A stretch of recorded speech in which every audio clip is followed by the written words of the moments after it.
উন্নয়নমূলক কাজের জন্য ওই দিন ইউনো স্যার আসছিল, এসে বলছে যে পুকুরটা মানে এই খালি করে দেওয়ার জন্য ওই মাটি ফেলাইবে, ঠিক আছে, মাটি ফেলানোর জন্য পুকুরটা খালি করার জন্য আমরা কালকে বিকালে মোটর বসাইছি।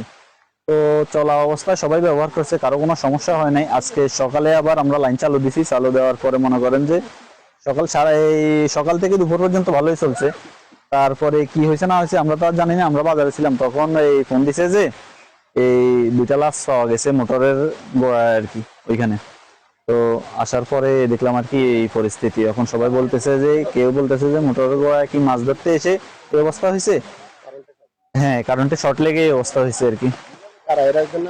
এরা হচ্ছে ওই খোকন ঘোষের ওয়াইফ আর ছেলে। হ্যাঁ, অঞ্জনা ঘোষ, ছেলের নাম রাহুল ঘোষ।